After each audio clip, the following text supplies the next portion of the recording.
Jika Tuhan Maha Pengampun, mengapa perlu penyaliban untuk mengampuni dosa? Pertanyaan, jika Tuhan Maha Pengampun, mengapa perlu penyaliban untuk mengampuni dosa, sebenarnya menyentuh inti terdalam iman Kristen. Kekristenan sejak awal tidak pernah mengajarkan bahwa Allah kurang pengampun. Justru Alkitab dengan sangat jelas menggambarkan Allah sebagai penuh belas kasihan, panjang sabar, dan berlimpah kasih. Dalam Keluaran 34 ayat 6, Allah menyatakan dirinya sebagai Tuhan, Tuhan, Allah penyayang dan pengasih, panjang sabar, berlimpah kasih setia dan kesetiaan.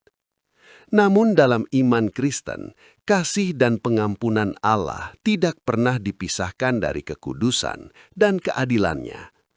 Allah bukan hanya Maha Pengampun, Ia juga Maha Adil dan Maha Kudus. Ia tidak dapat menyangkal dirinya sendiri, seperti tertulis dalam 2 Timotius 2 ayat 13.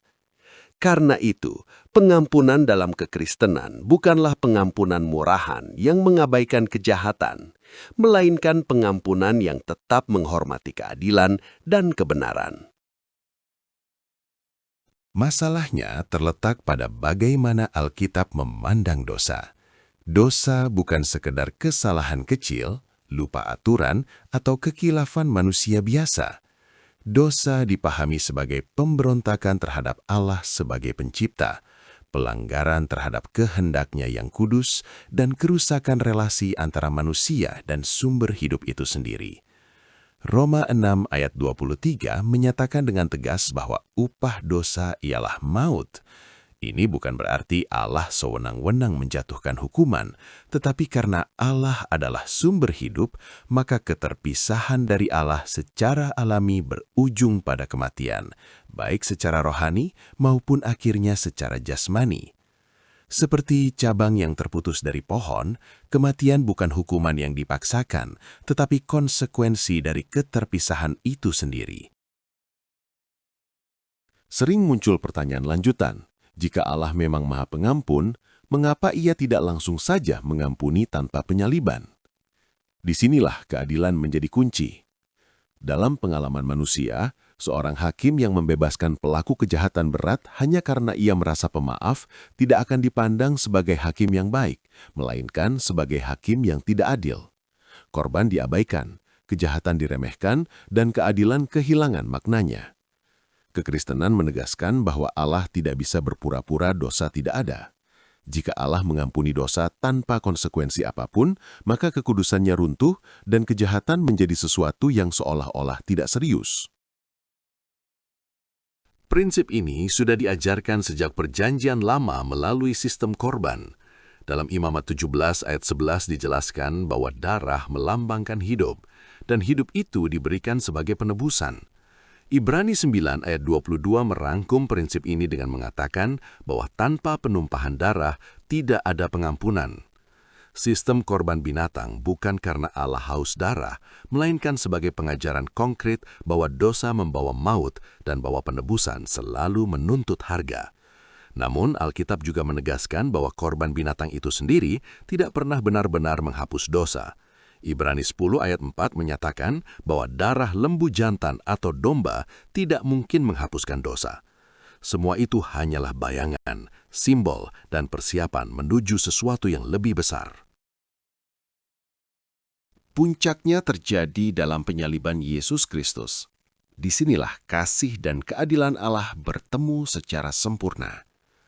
Allah tidak menghapus hukuman dosa, tetapi menanggungnya sendiri.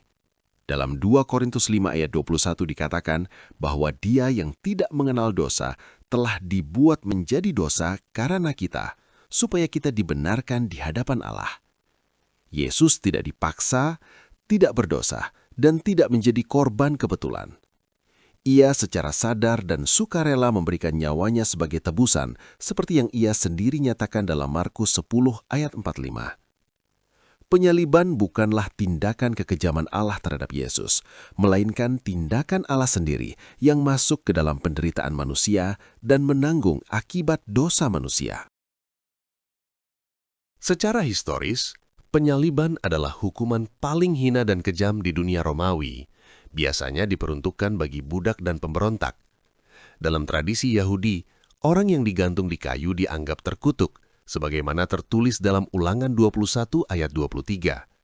Dengan memilih jalan salib, Yesus menanggung bukan hanya penderitaan fisik, tetapi juga kehinaan sosial dan keterpisahan rohani. Seruan Yesus di salib, "Allahku, Allahku, mengapa engkau meninggalkan aku?" dalam Matius 27 ayat 46 menunjukkan kedalaman penderitaan itu. Ini bukan sandiwara teologis, melainkan harga nyata yang dibayar. Salib dengan demikian menyatakan dua kebenaran sekaligus. Allah sangat membenci dosa dan Allah sangat mengasihi manusia. Mazmur 85 ayat 11 menggambarkan bahwa keadilan dan damai sejahtera bertemu. Tanpa salib, pengampunan akan menjadi murah dan keadilan menjadi ilusi. Dengan salib, dosa benar-benar dihukum, manusia benar-benar diselamatkan, dan Allah tetap adil sekaligus penuh kasih.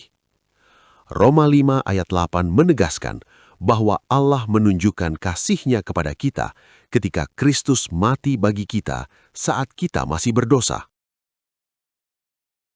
Karena itu, dari sudut pandang Kristen, pertanyaan ini sebenarnya terbalik. Pertanyaannya bukan lagi mengapa Allah yang Maha Pengampun memerlukan penyaliban, tetapi bagaimana Allah yang Maha Adil dan Maha Kudus masih mungkin mengampuni manusia berdosa. Jawaban iman Kristen adalah bahwa Allah sendiri membayar harga pengampunan itu. Yohanes 3 ayat 16 merangkum seluruh pesan ini dengan menyatakan bahwa karena begitu besar kasih Allah akan dunia ini, Ia mengaruniakan anaknya yang tunggal. Salib bukan tanda kelemahan Allah, melainkan bukti terdalam dari kasih-Nya yang rela menanggung penderitaan demi menyelamatkan manusia tanpa mengorbankan keadilan dan kebenarannya.